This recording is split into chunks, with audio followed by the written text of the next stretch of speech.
Good afternoon. Good afternoon. Thank you so much for joining us today. My name is Nicole Young Martin, and I am the founder, producer, and host for Black Writers Read. Today, you are joining us for episode 14 of season 3.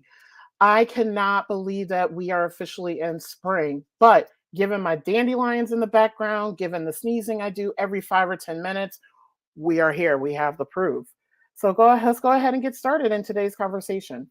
Black Writers Read showcases, celebrates, and honors the words, work, and traditions of Black writers from across the country, across genres, across experiences, and across the African diaspora. Black Writers Read is a behind the scenes conversation into the craft and what it means to create as a Black author in today's society. Since starting the series during the summer of 2020, we've hosted over 50 authors representing various genres, including children's books, young adult fiction, poetry, urban creative nonfiction, memoir, history, horror, essays, food, and culture from around the globe, including Western Massachusetts, Maryland, Los Angeles, Washington, D.C., Florida, upstate New York's Hudson Valley, Philadelphia, Vermont, Greater Boston, Chicago, Virginia, Portugal, Costa Rica, and St. Martin. Today, as a proud Detroiter, I am so happy to officially add the Midwest to this list. I'm getting chills thinking about it. Adding another Midwest state. We had someone on from Chicago a little bit ago. We're adding another Midwest state, Indiana. Today, we welcome Danielle Jernigan from Carmel, Indiana. Danielle is a certified doula, writer, book coach, and host of the Right to Heal podcast. Her work in maternal health focuses on helping doulas leverage their expertise and creative aspirations so they can write a heart-centered book that elevates their presence and attracts aligned clients with ease. Danielle's writing has been featured in Madame Noire Magazine, Your Tango, and Nourishing Word Blog, and she's been quoted in the Washington Post, New York Times Parenting Newsletter, and POPSUGAR Wellness. Prior to pursuing her literary career, she spent 20 years. I still can't believe she's had these dual lives. 20 years of medical research, which garnered her co-authorship in 20 publications, including 2 textbooks. Her academic checklist includes a bachelor's in biology from Delaware State University, woo woo, to Black women in STEM, master in medical science from Indiana University School of Medicine, and graduate studies in publishing and creative writing at Drexel University. She's a vegan in principle, more of a whole foods-based flexitarian who won't eat certain meats, but loves ethnic food so much she'll dabble here and there. She describes herself as a super opinionated introvert, love that, and quite bookish who loves art museums and sculptures, Japanese gardens, and black and white movies. I have a feeling Danielle and I are going to be chatting a lot more than just today because we have some similar interests. Long drives towards the ocean and homegrown watermelons with seeds. She's the mother of 2 children and resides in Indiana with her youngest daughter, Zoe. Danielle is represented by Carly Waters of PSL Literary Agency. To learn more about Danielle, please visit her website at www.daniellejerniganauthor.com. During our conversation today, we'll be sharing her links, including to her website, and to find her on Instagram. Today's episode recognizes Black Maternal Health Week, which takes place from April 11th through April 17th. Held annually at the same time, Black Maternal Health Week is a week-long campaign founded and led by the Black Mamas Matter Alliance to build awareness, activism, and community building to amplify the voices, perspectives, and lived experiences of Black mamas and birthing people. The week is intentionally held during National Minority Health Month and begins on April 11th annually to join dozens of global organizations in marking this day as International Day for Maternal Health and Rights, an opportunity to advocate for the elimination of maternal mortality globally. The activities and conversations hosted throughout the week intentionally center the values and traditions of the reproductive and birth justice movements. So I am so glad to be in conversation today with Danielle, who both works in and writes about her roles and spaces seeking to honor, protect, and support Black mothers and Black motherhood.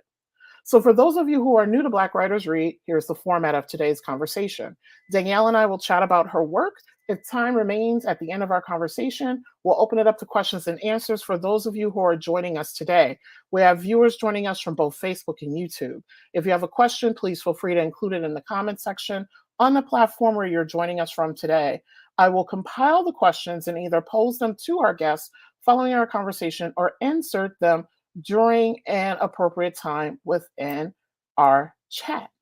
So now I'd like to welcome Danielle to the virtual stage. Hello. Hi, Nicole. Hi. It's so nice to meet you. So nice to meet you. And I am so glad and so honored to have someone with so many talents and hands in so many places to be on today. I'm very fortunate. We're going to have a You're so very gracious. rich conversation. You're so gracious. Thank you. I'm happy to be here. Happy to be Yeah. here. I give everyone their flowers and their Oscars all the time. So just I be know. ready. I was feeling like, is she talking about me? Yeah, she's talking about me. Thank you. I really appreciate Yeah. that. Yeah. So I'd love to start off today's conversation where it all began for you. How did your writing career emerge and when did you receive the call to write? Oh, Nicole, this is a good question. I think I actually received a call to write in second grade. That sounds really weird, but I wrote an essay, fire prevention essay, that won I won a contest. Well, I was second place in this contest. And I remember thinking like, oh wow, I could do this. I could become an author. I was into like mystery books and Encyclopedia Brown and Nicole Hardy and all these type of different mystery books. But I read just to learn a lot of things. I just got immersed in the world of writing and reading. And when I won that contest, a seed was planted in me. I was like, I could probably do this. But I didn't really have like the support of the family and my environment. Nobody in my family was a writer, right? Hmm. And the idea of going to college and studying English and learning to write well and all the good things wasn't on the radar. And so I went through a series of things in my life, but I noticed that every everything that I tried to do always involved writing. So when I decided I was going to go to medical school, even the MCAT that we take to get into medical school, I scored the best in the writing section. The classes I loved in medical school were the ones where I had to write essays. So my entire life had been about writing, but I kind of suppressed that and put it on the back burner because I didn't think I could succeed in this world. And so then when I had my daughter, when I had my son, actually, I started journaling a lot more because I was going through a lot of things. I had some trauma that I experienced with him. I was actually sexually assaulted by a midwife. I started to write about that in my Wow. journals and things of that nature. And then I had him when I was 18, 19 years old, so he'll be 30 soon. And then when I had my daughter, I came back to my writing again because I realized there was something going on with me. I found out I was having a girl and it triggered something in me. And um, so I began to write about that. And then I had another adverse birth experience with her, and I continued writing. And so the call to write was always there. It was really a very early seed. And then my experiences kind of just kept bringing me back to the page, kept bringing me back to the page. Um, so yeah, long answer to a very simple question, but really, I think it was second grade. I think it was second grade. Yeah. Yeah, first I want to honor, and this came up actually a couple of interviews. And it's sad that, like, for many of us who are of marginalized communities, especially Black women, we find ourselves really writing in response to trauma because that was very similar to me. And so I definitely want to honor and hold that space for you. I did not realize that, like, of course, with the second grade, but like more of the writer in you developed because of the personal experiences that you Yeah. had. And I'm like, wow. Yeah. It was, it, I really strongly believe writing is therapy, right? Writing has always been my therapy, but it's also been my safe place. It's my place where I can go and put it all on the page, the raw stuff, the authentic stuff, the stuff that comes up for me that I wouldn't share with a therapist or that I wouldn't share with my friend because I'm afraid that people are going to judge the thoughts. And especially as a mom who had experienced PTSD and postpartum depression, and I had suicidal ideation for a long time with both pregnancies, but I had a history of clinical depression because of how I grew up and some of the traumas I experienced. But it was safer for me to talk to the page because you come into a therapeutic session with a therapist, there's value in that. But I'm not always as open with the therapist that I'm sitting with because I'm afraid, are you going to report me to Mm. someone and take my child away because I'm having these thoughts? And so, and those are real issues, especially like now when we're actually talking about Black maternal mental health and the things that happen in that process of postpartum depression and anxiety and even prenatal depression. We talk about these things more now. Um, and the environment has become a little safer for us to share those very raw, authentic, scary thoughts. And so, and there's science behind Yeah. why writing works, which is one of the reasons why I started the Right to Heal podcast, because I really want to talk about the art and science of that, like, and how the process of writing about the really hard things and how valuable it is for us to really connect to who we are, mind, body, soul, all the experiences, and really integrate so that we can have this powerful narrative to tell that is about our strengths as opposed to what's weak in us, you know. And I think that sometimes what we do, we kind of get trapped in a victim narrative, which is something that I did for a long, long Mm. time. And um, being trapped in that victim narrative attracted me. I really strongly believe I was really attracted to certain things, certain places, certain people, certain ways of thinking. And once I realized that I could have a new story, right? I could write about these things and see the strength in it, see the resilience in it. And if I hadn't forgiven or developed that strength or that resistance or that resilience, that was okay too, right? Like I think Mhm. sometimes we limit people who have really lived through complex trauma to this perception that they should feel resilient, that they should feel a certain way, they should feel like a survivor, they should feel all these things. When the reality is, you don't always feel like that, right? Mhm. And it's hard to own that until you can actually process it. So I come back to the page to remind myself of the fact that I am not a victim, that I have these strengths, I have these talents, I have a story to share with people that's going to help them. And I'm really passionate about motherhood, writing about Mhm. motherhood and all the things that I went through because that's where my deepest wound is. So this takes us to, it segues really nicely into the next couple of questions. So, um, you mentioned in your bio that you've written for the medical industry, and now your writing centers and explores the culture of motherhood, maternal health, social justice, disability, creativity, parental wounding, and how we heal from complex trauma and shift generational patterns. Yeah. So, how has your literary voice evolved as you've added various topics and audiences to your toolbox?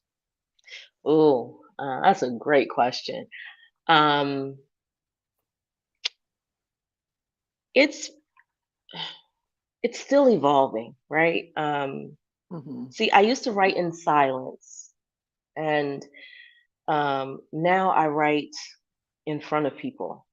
Um, and that's the biggest way it has evolved. Like I'm no longer a closet writer. I'm no longer a silent writer. I'm no longer just writing for myself. I'm writing out loud, and I share Hmm. these stories out loud. Um, Medical writing is different um, because it's more reporting. right? It's more, these are the things that we see in the lab, in the experiments, in conversation with other people who are working in that same particular industry. Um, and this is the tweak that we made, and this is what we see, Mhm. right? There's no, even though there's intention behind the researcher to solve a problem that is really affecting a greater good, the writing itself is really facts and figure based, right? Mhm. It's not as heart centered as um, writing an article for the Nourishing Word blog, for instance, that I wrote, or for your Tango about my experience with PTSD. That's different. Like where I share the statistics, I'm more talking about the experience itself, the lived experience, the human experience of that. And that's what separates like that hardcore science writing Mhm. from the writing that I do now. And so, um, but I have learned just recently, Nicole, I've learned that the science part of me, that training that I learned, is Mm. very applicable to the way I write now, right? Because I look at things not for face value. I look at the story behind the stat that I see, right? And that's where the true essence of that story lives. Because stats are stats. The more experiments you do, the more things you add, you might start to see a little bit more of this trend that you think. But there's always a story behind that stat. There's a story behind Black maternal mortality. There's a lot of stories behind those statistics we see, and it's not always a victim narrative that we see behind those stats. There is this other. I'm back to this again, of course, because I'm really Okay. passionate about it. But there's this survivor, thriver, overcoming thing that's happening. There are so many people right now in the Black maternal health industry and who are working for the good of the industry, but also the people who are receiving it that are now balancing personal agency with activism, right? And it's the personal agency, that responsibility to self, the self care, knowing that you have a right to choose your birthing team, your birthing environment, all the things. So I say that to say that my writing has evolved from a place of facts and figures to very passionate, to very heart centered. And that's how I want to show up on the page. And that's how I always wanted to show up on the page. Nice. And thank you for someone who works in the industry to mention you can choose your birthing team. Yes, you can choose. You can choose. Yeah, because I have some friends, excuse me, who are about to either give birth or just recently gave birth. And many of them were like, I'm going to have a home birth. Many of them are going to have midwife, doula, and the hospital. And like, I love that many of these options have become available to folks. Oh yeah, yeah. And the thing is, they've always been there. But now, with the education that we're doing as doulas, with the advocacy that we're doing as doulas, with the support we're doing and the outreach and these organizations that we're all working with, and we've got this common cause, the word is out there now, right? And people are actually making a choice. And that's the beautiful thing about it. That's the narrative that I want to play out in the Black maternal health world, that we have that choice, that we have the personal agency. There are things that need to change. Yes, there are a lot of issues that are still out there that we're facing. But by having that choice and sharing our stories, right, around our choices, it empowers somebody else. And we're changing that lineage, our daughters, our sons, their daughters, their sons. We're healing um, those things that happen in the maternal health world. Um, and I'm honored to be a part of that. Honored to write about that. I'm honored to just be a doula. I love doulas. Nice. um, and I'm honored to serve them as well. So yeah. Nice. So, continuing on the previous question, you've written for and have been cited in various spaces, including Washington Post, which is huge because of the readership, and Madame Noire because of it's a very specific um, electronic publication for Black women. Both have very different missions and are vast leaderships. So, how does your voice and writing style shift for these various spaces? And why is it important for you as a Black woman who works in a caring industry to write for these various spaces? Ooh, how does my voice shift? How does my writing shift? Okay, so again, reported pieces are we're talking Washington Post, for instance. Reported pieces are statistics driven, authority driven. Mm. Um, and so for writing for the Washington Post, and actually I haven't written technically for I'm working on a piece right now for the Washington Post, which I'm excited about. It's a perspectives piece. And it's really more of an essay base, but being quoted in the Washington Post for an article is really more about the statistics, um, the authority, and making sure that you're speaking to an audience that would read the Washington Post, right? You're speaking to that person who wants to know the facts and the figures, and the why behind those facts and the figures. For Madame Noire, for instance, it's more of a lifestyle electronic publication. So people are really looking for pieces that help them integrate some knowledge into their lifestyle. So, for instance, my first piece for Madame Noire, I think, was books, um, 5 books that I thought were good for breastfeeding moms, right?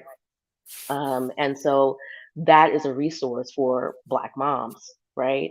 And it's a lifestyle piece because it's like we're breastfeeding more. How do we navigate the workspace? How do we navigate um, balancing that life and at home and life in the where we work with breastfeeding? So the audience is different, and because the audience is different, I write to that audience as opposed to writing just something that I would post on my blog, if that makes sense. Does that make sense? Did that answer It your question? does. It does. And I Okay. really, yeah, and thank you for offering, Danielle, that when you're writing, excuse me, for a national, because the Washington Post is very specific. It's about facts, it's about witnessing and then sharing what is going on. And I really like how you talked about crafting that narrative and then crafting the narrative for Madame Noire, which is a lifestyle. You can get a little bit more casual, you can get a little bit more personal experience. But with Right, the right. Washington Post, they're like, boom, I just want to know what happened and why with Madame Noire. And I've read it and I have some friends who have written for it. It is more of the how and the Yeah, why rather than the exactly. what and when. Yeah, exactly. Exactly. Exactly. And it's been a challenge actually for me to wear the different hats and write for the different audiences. Um, and even learning how to pitch the different publications, like learning, like what I had to learn to do was read the pub number one, read the publication Mhm. if I wasn't reading it, to get a idea of their voice, idea of their readership, right? And really pitch something in a way that's really going to serve their audience, right? But still very, very much hold true to who I am and the purpose that I'm writing.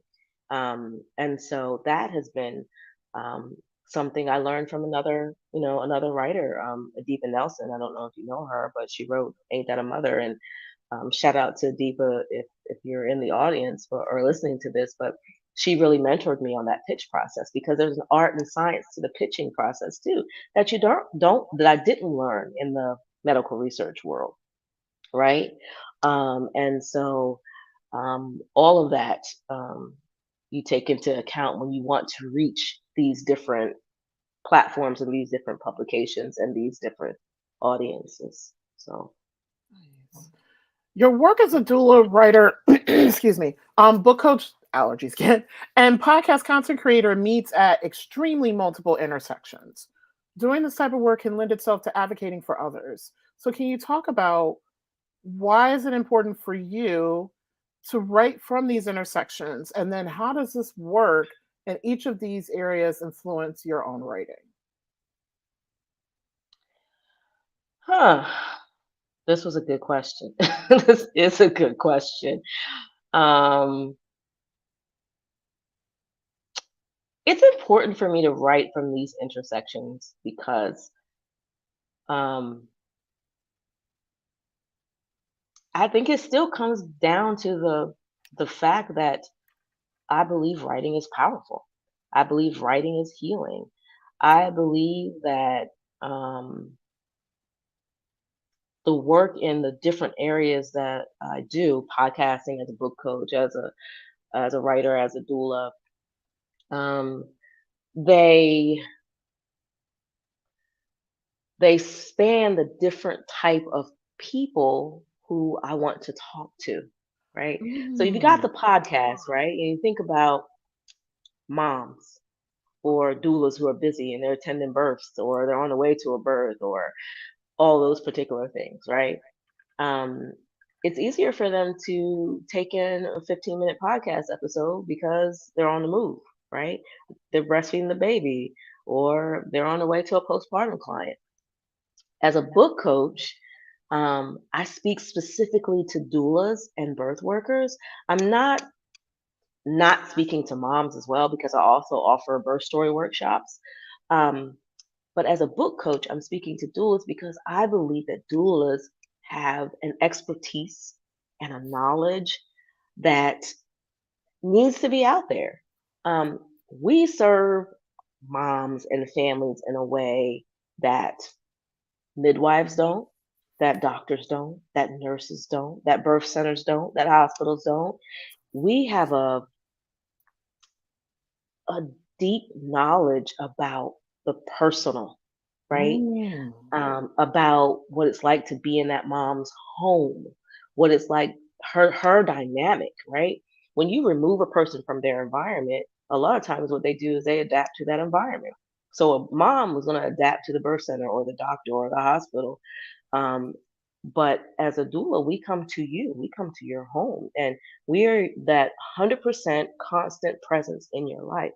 Now, I firmly believe that doulas are not, every doula is not for every mom, right? And I say this because we all have a level of expertise from our own story, right? So for me, I'm very strong in the mental health space, right? I've trained in perinatal mental health disorders through Postpartum Support International. So I bring a level of expertise in that area. And that's what my books, my writing, and what I attract as my clients. There might be another doula who focuses on pregnancy loss because that is her experience and that's her expertise, right? And so when we as doulas learn to honor our stories and honor our expertise, or let it evolve so that we can see what our expertise is, we are better able to be present and support the moms that come to us, right? Because, like I said, again, I'm going to say every doula is not for every mom, right?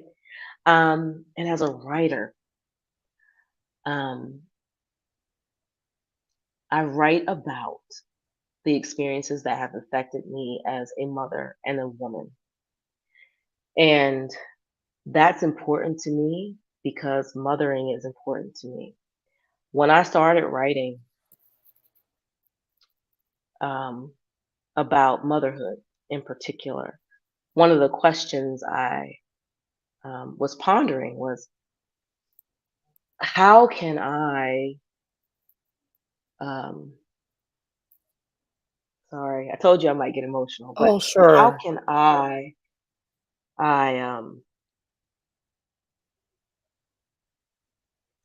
how can I heal my own mother wounds, right? Um, I had honestly, in my opinion, I had a very difficult childhood, and um, I knew my mother loved me, but she didn't have certain things given to her, so she couldn't give me certain things. And having a conversation with her probably just last year when I actually started working on the book I'm working on right now, when I shared with her how I felt, like I was a burden to her, I was unwanted, all these particular things, she shared with me how she felt the same way about her mom. And if I asked my grandmother, I bet you my grandmother would say she's felt the same way, right? So there's this lineage. There's this lineage here in our family where the girl children feel unwanted by the moms. And I really wanted to explore that. And that trigger came to me from like I said earlier, about finding out I was going to be a mom to a girl child. I didn't have the same experience with my son. It was almost like I knew how to do that because I have 6 brothers. I was like, haircut, sneakers, jeans, like, he had enough men in his family. Like there was a certain element I would give to him, and he would say to this day that I was a great mom. And I look back and say, like, ooh, I could have been a whole lot better. But there was something that was triggered in me when I found out I was having a girl child. And talking to some of my friends, they said, one friend in particular who is a um, pregnancy loss expert, she said to me, she's like, you just experienced gender disappointment in the opposite sense. And I was like, ooh, that's deep. That is really deep. And then the more I started to talk to other women in the Black community and in my family, how we felt that the boys got raised and the girls kind of fended for themselves because they fended for themselves, and going back to what we know in America as American slavery and how families were torn apart and women had to be a certain way and all these things came together for me and said, I really have to explore what this mother wound is for me. I really have to explore um, where it starts. I have to explore the science, and he says, I want to explore the epigenetics of this thing, this lineage at the cellular level. We talk about abuse, we talk about psychological wounds and things of that nature, things that happen to you when you become Earthside, right? But I wondered, and this is probably jumping ahead to the question about my book, but I wondered on a deep level when the mother wound actually started. Like if you were like if you're like me, for instance, who always felt unwanted, is it because it started when I came earthside? Or did I experience something in the womb? Is there something physiological, biological that happens? And then as I started to read, I realized like girls and boys respond to their mother's cortisol levels, that stress hormone, different in the womb. So it was like, woo, this is deep. This is this is deeper than just our psyche, right? There's a cellular, there's a biological thing that happens with a mother wound that starts early on. And I've had dreams, Nicole, of being in my mother's womb and feeling distressed. And I was just like, "Ooh, this is deep. What's happening with these dreams?" Right? Um, but for me, it was a sign that said I might not have felt safe there. And I wonder why I didn't feel safe there. But if you look at my mother's life, she had a lot of things happening to her.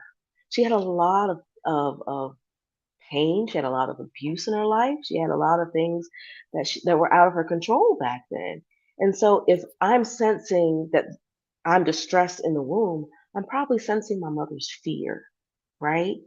And that I think really kind of connects to this biological, physiological experience of feeling unwanted from a very, very early age. So I write for that aspect of healing and to explore um, how we really heal our mother wounds and how we release our mothers because our mothers did the best they could, right? um, and how we release our mothers, and how we get to a place of releasing those particular things.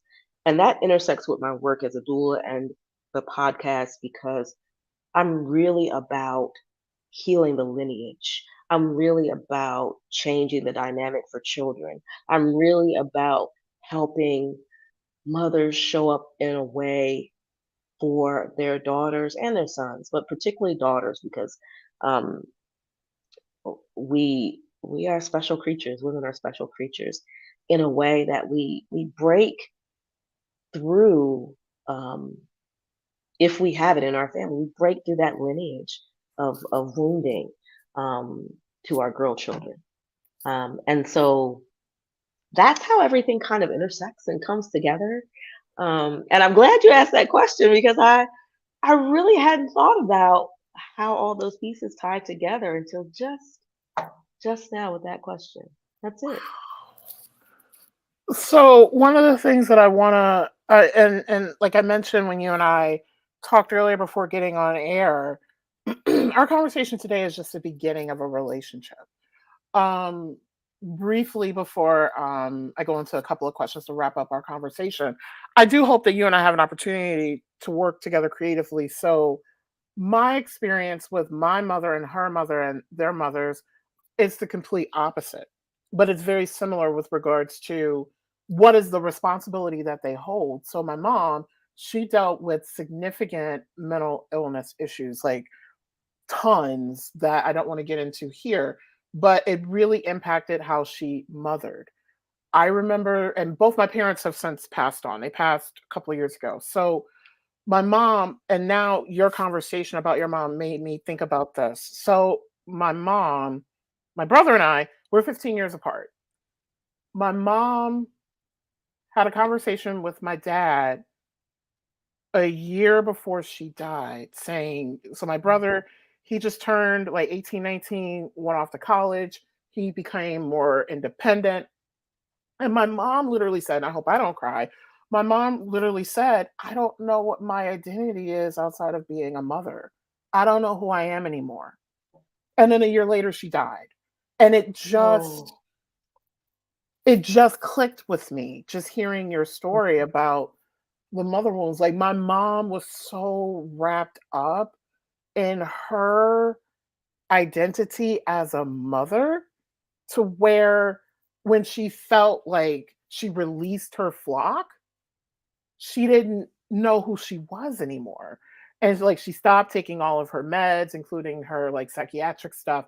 And then that's when her life kind of plummeted and that's when she passed. And I hate that mothers in particular or care or feminine femme caregivers, because I'm a caregiver. I don't have children of my own, but I'm a caregiver of my brother, my stepdaughter, and other people. And by the way, my mom was also the mom of the neighborhood. Everyone like loved my mother.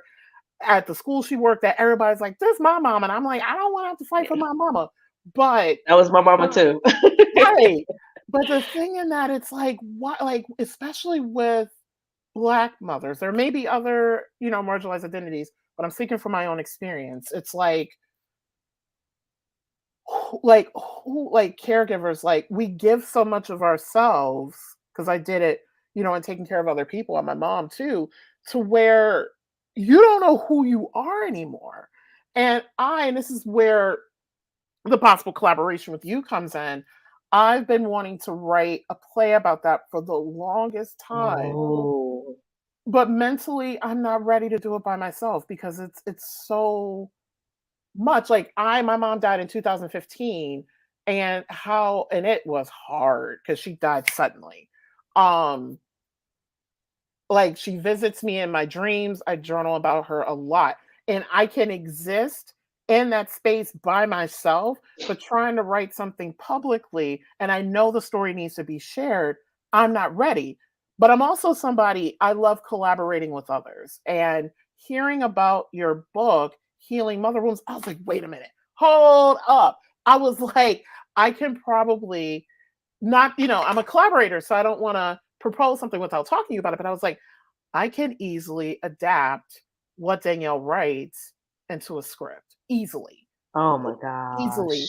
Because I feel like you and I, even though our mothering stories are the polar opposites, the thing that they have in common is like what is the identity, and then what is the responsibility, and then who is the Yes. self within that. So I would love to talk with you offline, because I've been looking for it, because I also know of other women, black women, black mothers who have dealt with mental health issues, and I've wanted to explore that, but I'm not in a safe place to do it by myself yet.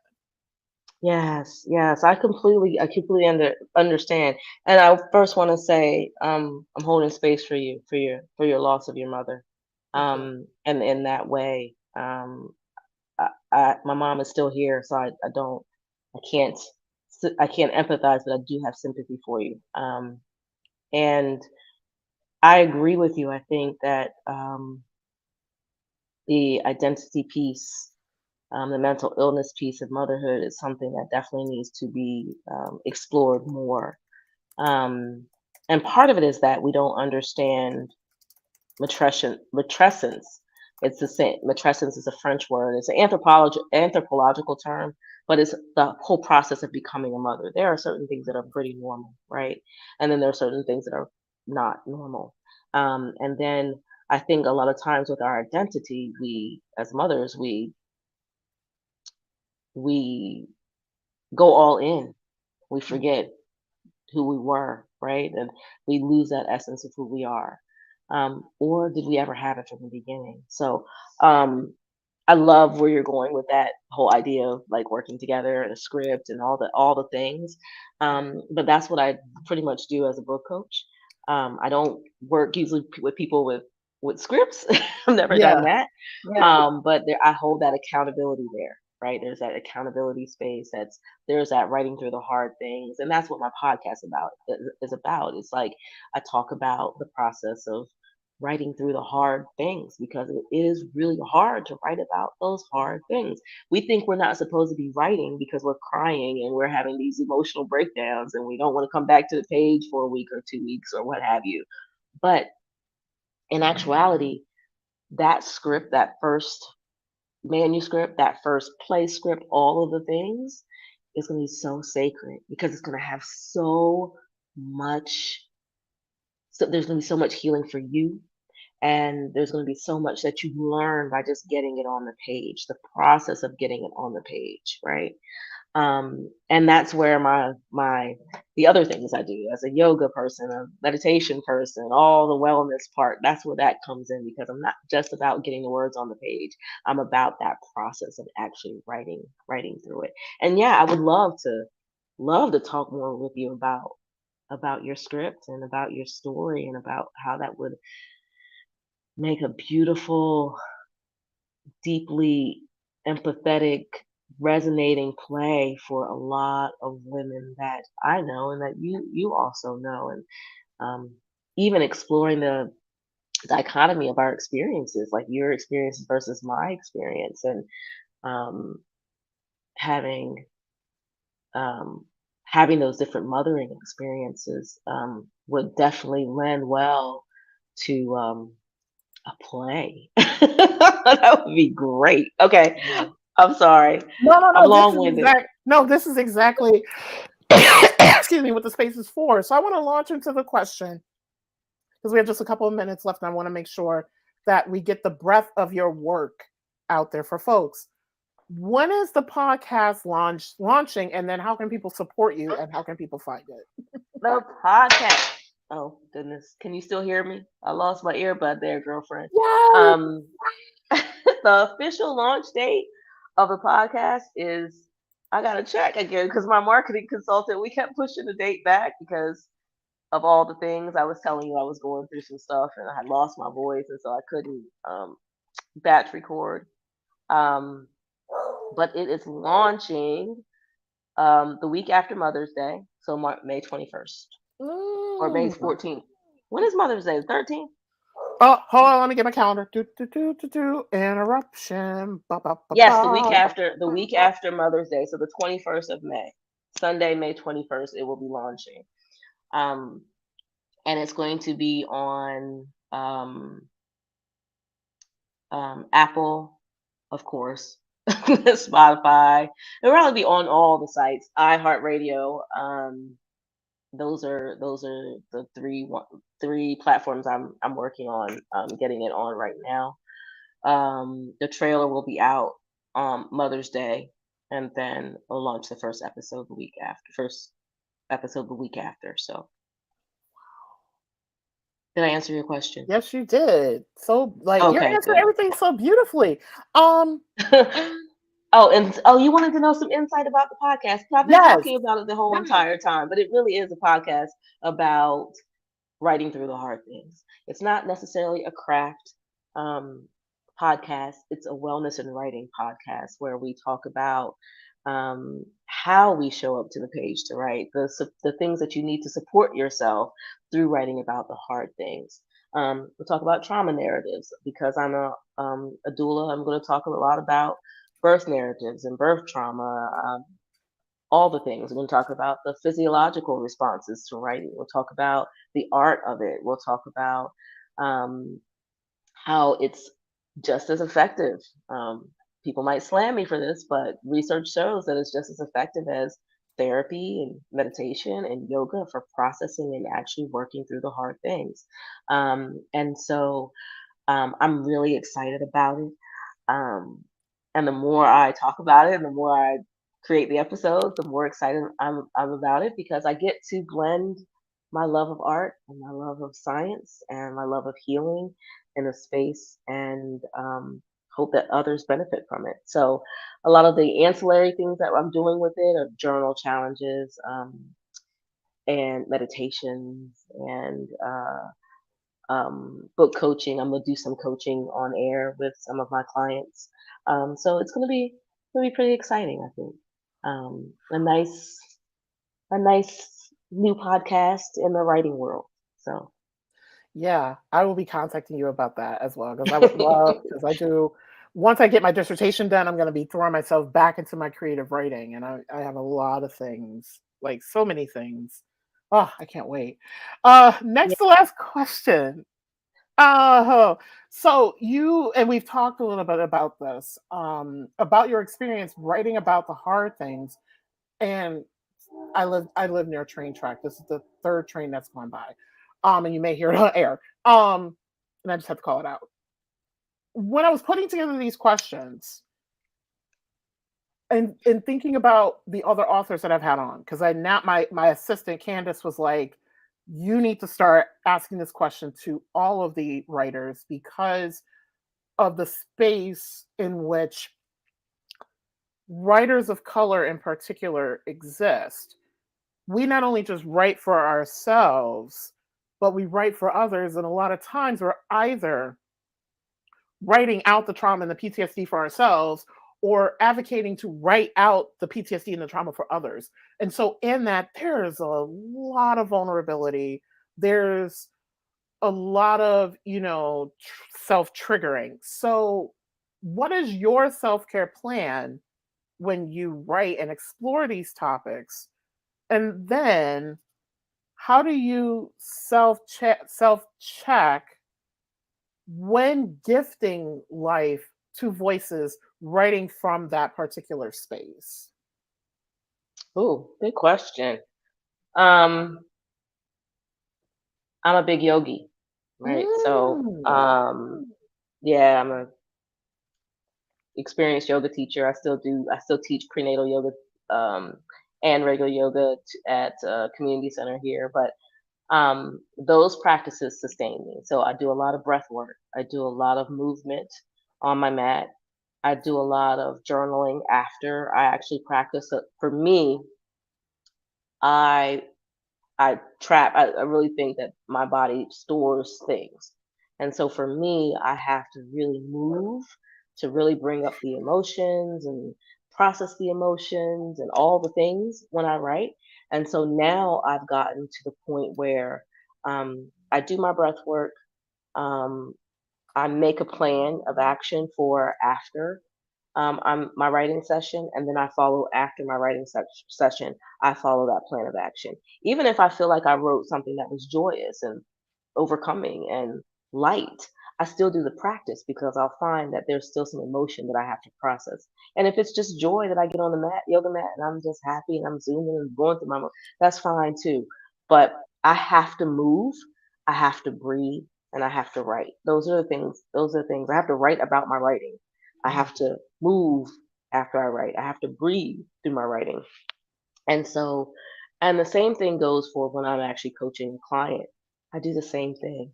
One of the good things about being going to medical school and growing up the way I did is I was really trained to compartmentalize. So I can Mm. show up for you, right? 100% for you. And then afterwards, realize that I have to process the things that I just witnessed with you. I can hold the space for you. I can help you through those particular things, but I have to afterwards remember to do my self-care work. But it's part of what you do as a doula too, right? Because when you're you don't always have a perfect birth experience for your moms. It can be a lot of challenges, pregnancy loss and disability, all the things that can happen in the pregnancy, maternal health world. So you learn to compartmentalize. But if we don't do those practices, we don't incorporate those self practices into our work, into our sessions with our clients, into the sessions with our page, then we can really experience burnout, right? We can really experience this apathy for the page when you don't want to be apathetic with your writing and the words and the vulnerability because what you're sharing is really going to help somebody. That's going to help you. And I call it reciprocal, like this reciprocal healing process that kind of happens as you write with the page and as you work with a client, right? But you have to make sure that you always hold space for yourself, even if you think that the experience was quote unquote perfect and joyous, right? You have to process those moments. Wow. And then the close of the conversation today is just so powerful. And I feel like we can talk all afternoon. We really can. This has been great. This has been so awesome. What is next for you, and how can the Black Writers Read community support you on this journey? Whew, what's next for me? To finish this Washington Post article and get that out there. I'm working on a series of books for doulas that I'm going to publish through my own company. I'm excited about those. I'm still working on my Healing the Mother Wound book. And so hopefully I'll have it went out on sub last year, didn't kind of get the book deal that I was hoping to get on that first round of sub, but it needs to go out there 10 more times. But I got lot of great feedback and working on building my platform. So how can the community help me? I would just love for you to listen to the podcast, the Right to Heal podcast. I would love for you to sign up for my newsletter. I would love for you to follow me on Instagram and show me love, and I'll show you love, and I think that's the best way, the best way that we can all support each other. Yeah, and I want to put a call out to all of my former Black Writers Read guests who are connected, who have been published by major or independent publishers. Please reach out to me, because we had this happen on a past episode where an author was on right before the episode. They lost their publisher because the publisher had to close. Ooh. During the episode, there was Ooh. a negotiation that was happening in the chat, and she ended up getting a new publisher. So, Oh, I love that. yeah, I love so that. this is the Black Writers Read community. We're going to support one another. Like this is that space. And this is why I say I like talking with writers from various experiences, various genres. Because I know some who want to just self-publish, but I know some who want to be an independent publisher. I know some who want to go mainstream. This is the platform to be able to honor all of those things. I love that. I love that. I love that. I love that. I would definitely appreciate that. Would love to connect with other people, and move these things forward. Yeah. Yeah. So Danielle, thank you so much, because we're at 1:00 now, and I know that you have other obligations, and I want to make sure to honor that. So Danielle, thank you so much for being on today. Thank you so much, Nicole. We'll connect and continue this conversation. Yes. Thank you for having me on. I really enjoyed it. Thank you so much. And I'm gonna wrap up today's conversation. So thank you so much, Danielle. So thank you all for joining us today for Black Writers Read. We'll be back on April 29th with writer and ritualist Elizabeth White to talk about her debut poetry collection, American Sycamore, which was the recipient of the 2022 Perugia Press Prize. I am excited to collaborate with Rebecca Hart Arlander and Perugia Press on our next episode. Find me and more about Black Writers Read online at NicoleMYoung.com. Be sure to subscribe to my YouTube channel to keep up with episodes of both Black Writers Read and my other projects. Also, be sure to subscribe to the audio podcast, which is available on Apple Podcasts, iHeartRadio, Spotify, and Google Podcasts. So thanks to all of our viewers. Start over. Thanks to all of our viewers for spending your afternoon with us, and more importantly, for ensuring that Black authors continue to matter. See y'all in a few weeks.